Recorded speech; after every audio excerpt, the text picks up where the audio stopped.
നമസ്കാരം. SV ചാനലിലേക്ക് ഒരിക്കൽ കൂടി സ്വാഗതം. എപ്പോഴും പറയാറുള്ളത് പോലെ തന്നെ നമ്മുടെ വീഡിയോയുമായി ബന്ധപ്പെട്ടുകൊണ്ട് നിങ്ങളുടെ അഭിപ്രായങ്ങളും അഭിപ്രായ വ്യത്യാസങ്ങളും കമൻറ്റുകളായി രേഖപ്പെടുത്തുക. വിഷയത്തിലേക്ക് വരാം.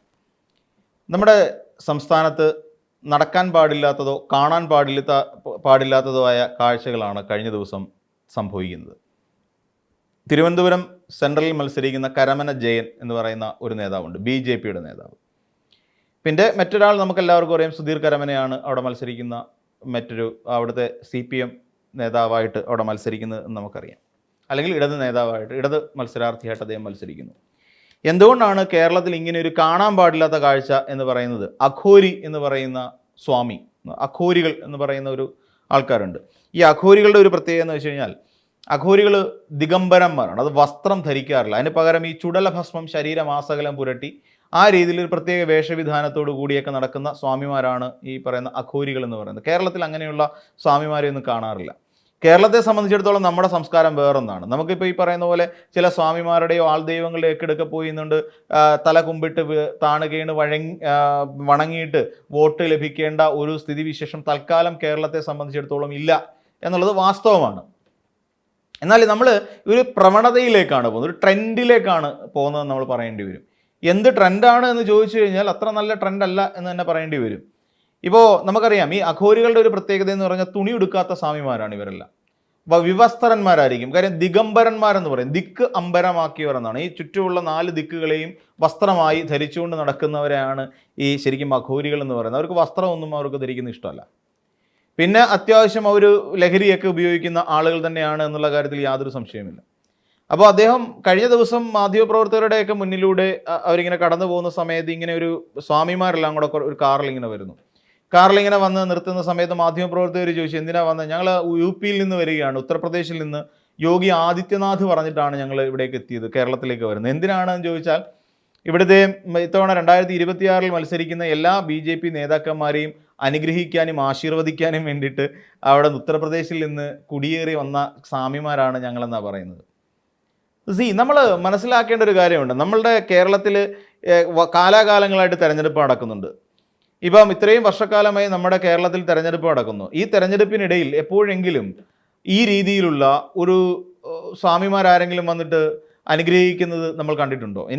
എൻ്റെ ഓർമ്മയിലെങ്ങും ഇല്ല. ഏതെങ്കിലും പുറത്ത് വിദേശത്തു നിന്നോ ഇല്ലാന്നുണ്ടെങ്കിൽ അന്യ സംസ്ഥാനത്ത് നിന്നോ ഏതെങ്കിലും ഈ പറയുന്ന ലഹരി ഉപയോഗിക്കുന്ന തുണിയെടുക്കാത്ത സ്വാമിമാരെ ആരെങ്കിലും നമ്മുടെ കേരളത്തിലേക്ക് വന്നിട്ട് പിണറായി വിജയനെയോ MV ഗോവിന്ദൻ മാസ്റ്ററെയോ ഇനിയിപ്പോട്ടെ രമേശ് ചെന്നിത്തലയെയോ അതല്ലെങ്കിൽ VD സതീശനെയോ ആരെങ്കിലും, കോൺഗ്രസിലെ K കരുണാകരൻ ഉൾപ്പെടെ ഉണ്ടായിരുന്നു. കരുണാകരൻ നിന്ന് ഗുരുവായൂരപ്പനോടുള്ള അദമ്യമായ ഭക്തിയായിരുന്നു K കരുണാകരനെ മുന്നോട്ട് നയിച്ചിരുന്നത്. അത് ഒരു ദൈവവിശ്വാസം എന്നുള്ള നിലയിൽ അതൊരു വിശ്വാസത്തിൻ്റെ ഭാഗമാണ് അതൊക്കെ. പിന്നെ ഇടതുപക്ഷക്കാർ അങ്ങനെ ദൈവവിശ്വാസത്തിൻ്റെ പിന്നാലെ അങ്ങനെ ഇന്ന വിശ്വാസം എന്ന് പറയുന്ന നിലയിലൊന്നും ആരും പോകാറില്ല. പിന്നെ തന്നെയുമല്ല, ഈ രീതിയിലൊക്കെ തന്നെയാണ് നമ്മുടെ കേരളത്തിൻ്റെ ഒരു സംസ്കാരം മുന്നോട്ട് പൊയ്ക്കൊണ്ടിരുന്നത്. പലരും ഗുരുവായൂർ അപ്പനുമായി അമിതമായ ഭക്തിയുള്ളവർ, ചില ശബരിമല ക്ഷേത്രവുമായി അമിതമായ വിശ്വാസമുള്ളവരൊക്കെ നമ്മുടെ കേരളത്തിൽ വന്നു പോയിട്ടുണ്ടായിരുന്നു. എന്നാൽ ഇതുമായി ബന്ധപ്പെട്ടുകൊണ്ട് നമുക്ക് ഗുരുവായൂർ സത്യാഗ്രഹം കഴിഞ്ഞാൽ പിന്നെ വേറൊരു സത്യാഗ്രഹം അന്ന് ശരിക്കും ഗുരുവായൂർ സത്യാഗ്രഹമൊക്കെ നടക്കുന്നുണ്ടായിരുന്നു. അന്ന് നമ്മൾ ഇപ്പോൾ കഴിഞ്ഞ ദിവസം അഡ്വക്കേറ്റ് B ഗോപാലകൃഷ്ണൻ, അദ്ദേഹം കഴിഞ്ഞ ദിവസം ഒരു ഹിന്ദുവായിട്ടുള്ള ഒരാളുണ്ടെങ്കിൽ മാത്രമേ നമ്മുടെ കേരളത്തിൽ ഗുരുവായൂർ മണ്ഡലത്തിൽ ഹിന്ദുവായിട്ടുള്ള ഒരാൾ മത്സരിക്കണം, ഹിന്ദുവായിട്ടുള്ള ഒരു MLA അവിടെ ഉണ്ടാവണം, എങ്കിലേ ഗുരുവായൂർ എന്ന് പറയുന്ന ക്ഷേത്രത്തിന് പുരോഗമനം ഉണ്ടാകുകയുള്ളൂ എന്ന് പറഞ്ഞു. ഹിന്ദു എന്ന് പറയുന്ന ഒരു വാക്ക് അവിടെ ഉപയോഗിക്കേണ്ട ആവശ്യമൊന്നുമില്ലെന്നേ. എന്തിനാ അങ്ങനെയൊക്കെ? കാരണം എന്ന് വെച്ചാൽ അവിടുന്ന് ഒരു ജനപ്രതിനിധിയാണ്, ജനാധിപത്യപരമായി തിരഞ്ഞെടുക്കപ്പെടുന്ന ഒരാളാണ് അവിടുത്തെ ജനപ്രതിനിധി. അത് നമുക്കറിയാം. കഴിഞ്ഞ കുറേ കാലങ്ങളായിട്ട് മുസ്ലിം ലീഗ് ആയിരുന്നു, പിന്നീട് ഇടതുപക്ഷത്തിലുള്ള ഒരു മുസ്ലിം നേതാവ് തന്നെയാണ് അവിടെ നിന്ന് തിരഞ്ഞെടുക്കപ്പെടുന്നത്. മുസ്ലിങ്ങൾക്ക് പ്രാധാന്യമുള്ള ഒരു മണ്ഡലം തന്നെയാണ് അത്. അപ്പം അവിടെ 60% വരുന്നത് ഹിന്ദുക്കളാണ്. എന്നിട്ട് പോലും അവിടെ ഒരു മുസ്ലിം സ്ഥാനാർത്ഥി ഹിന്ദു സ്ഥാനാർത്ഥിയെ നിർത്തുന്നില്ല എന്നുള്ളതാണ് അവർ ഉന്നയിക്കുന്ന ഒരു പ്രധാനപ്പെട്ട വാദം. എന്തെങ്കിലും ആയിക്കൊണ്ട് പോട്ടെ.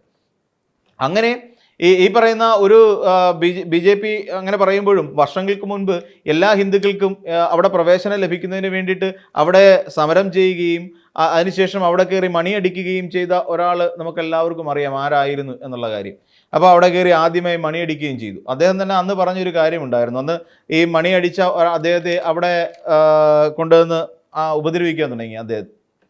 അപ്പോൾ അദ്ദേഹം പറഞ്ഞത് നല്ല നായർ മണിയടിക്കും, നക്കി നായർ പുറത്തടിക്കും എന്ന് പറഞ്ഞു. ഇങ്ങനെ പറയുന്ന ഒരു രീതിയൊക്കെ അന്ന് ഉണ്ടായിരുന്ന കുറേ കാര്യങ്ങളാണ്. അതൊക്കെ അന്നത്തെ ഒരു സംസ്കാരവും അന്നത്തെ രീതികളുമായി ബന്ധപ്പെട്ടുകൊണ്ട് പോകുന്നതാണ്. അപ്പം അങ്ങനെയൊക്കെ കുറേ സംസ്കാരങ്ങളും നമ്മൾ അന്ന് എല്ലാ ഹിന്ദുക്കൾക്കും ക്ഷേത്രത്തിൽ പ്രവേശിക്കാൻ കഴിയില്ല. വൈക്കം സത്യാഗ്രഹം നമ്മുടെ മുന്നിലുണ്ട്. ഈ പറയുന്ന ഗുരുവായൂർ സത്യാഗ്രഹം, അങ്ങനെ നിരവധി ക്ഷേത്ര പ്രവേശന വിളംബരം, ഇതൊക്കെ നമ്മുടെ മുന്നിൽ നിൽക്കുന്ന കാര്യങ്ങളാണ്. അതൊക്കെ നമ്മുടെ വിശ്വാസത്തിൻ്റെ ഭാഗമായി വരും. പക്ഷേ ഇങ്ങനെയുള്ള ചില കെട്ടിയിറക്കലുകൾ ഇതിപ്പോൾ തുടക്കമാണോ എന്ന് നമ്മൾ സംശയിക്കേണ്ടി വരുന്നു. അതായത് ഒരു BJP പോലെ അല്ലെങ്കിൽ RSS അജണ്ടയിൽ അടിയുറച്ച് പ്രവർത്തിച്ചുകൊണ്ടിരിക്കുന്ന അല്ലെങ്കിൽ ഒരു സംഘപരിവാർ അജണ്ടയിലൂടെ മുന്നോട്ട് പോയിക്കൊണ്ടിരിക്കുന്ന ഒരു രാഷ്ട്രീയത്തിൻ്റെ ഒരു ആദ്യ പടി പോലും ഇവിടെ എത്തുന്നതിന് മുൻപ്, അല്ലെങ്കിൽ ഒരു MP മാത്രം നമ്മുടെ കേരളത്തിൽ നിന്ന് പുറത്തേക്ക് എത്തിയപ്പോൾ നമ്മുടെ നാടിനുണ്ടായ ഒരു മാറ്റം ആലോചിച്ച് നോക്കൂ. തുണി എടുക്കാത്തവർ തെരുവിലേക്ക് ഇറങ്ങുന്ന ഒരു കാലം. അതാണ് അക്ഷരാർത്ഥത്തിൽ ഇവിടെ സംഭവിക്കുന്നത്. തുണി എടുക്കാത്ത ഒരുപറ്റം സ്വാമികൾ അല്ലെങ്കിൽ ഒരുപറ്റം സ്വാമിമാർ കേരളത്തിൽ വരുന്നു, തെരഞ്ഞെടുപ്പ് പ്രവർത്തനങ്ങളിൽ പങ്കാളിയാവുന്നു. എന്താ അല്ലേ? ഇങ്ങനെയൊക്കെ ഒരു സംഭവം നമ്മുടെ കേരളത്തിൽ ഉണ്ടാകുമ്പോൾ സാംസ്കാരിക ചൂഷണം അല്ലെങ്കിൽ സാംസ്കാരിക ശോഷണമാണോ സംഭവിക്കുന്നത് എന്ന് നമ്മളൊരു അല്പസമയത്തെങ്കിലും നമ്മൾ ചിന്തിച്ചു പോകും. ഇങ്ങനെയാണോ നമ്മുടെ കേരളത്തെ നമ്മൾ കാണാനിരിക്കുന്നത്? അതായത് ഇനി ഒന്ന് ആലോചിച്ച് നോക്കൂ. ഇനി BJP ഏകദേശം എനിക്ക് തോന്നുന്നു 2036 അല്ലെങ്കിൽ അടുത്തൊരു 2031 കഴിയുന്നു, അതിനുശേഷം 2036 എത്തുന്ന ഒരു കാലഘട്ടത്തിൽ ശരിക്കും BJP ഇവിടെ അധികാരത്തിലേക്ക് വരുമെന്നുള്ള കാര്യത്തിൽ സംശയമൊന്നുമില്ല.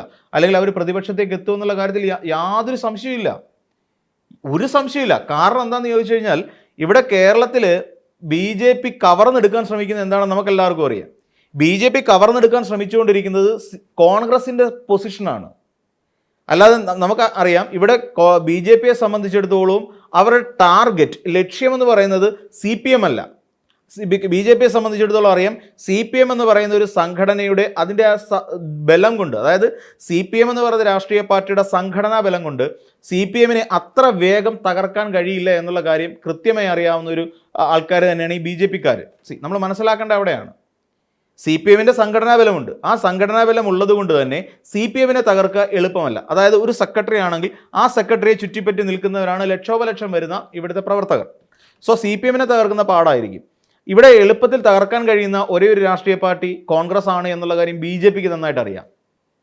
അപ്പോൾ BJPയെ അടുത്ത 2 ടേം കൊണ്ട്, BJPക്ക് അടുത്ത 2 ടേം കൊണ്ട് കോൺഗ്രസ് എന്ന് പറയുന്ന ഒരു പാർട്ടിയെ ഇല്ലാതാക്കുക, എന്നിട്ട് കോൺഗ്രസ്സിലുള്ള നേതാക്കന്മാരെ കൺസ്യൂം ചെയ്യുക, കോൺഗ്രസ്സിലുള്ള നേതാക്കന്മാരെ പതുക്കെ BJPയിലേക്ക് ഉൾക്കൊള്ളിക്കുക. നമുക്കറിയാം കഴിഞ്ഞ ഒരു കാലത്ത് 5ഓളം വരുന്ന നേതാക്കന്മാരാണ് ഈ തെരഞ്ഞെടുപ്പിൽ BJPയുടേതായി നാമനിർദ്ദേശ പത്രിക കൊടുത്തിരിക്കുന്ന കോൺഗ്രസ് പ്രവർത്തകർ. അതായത് കോൺഗ്രസിൽ നിന്ന് പിരിഞ്ഞു വന്ന 5ഓളം നേതാക്കന്മാർ ഇന്ന് NDAയുടെ സ്ഥാനാർത്ഥികളാണ്. നമ്മൾ മനസ്സിലാക്കണം.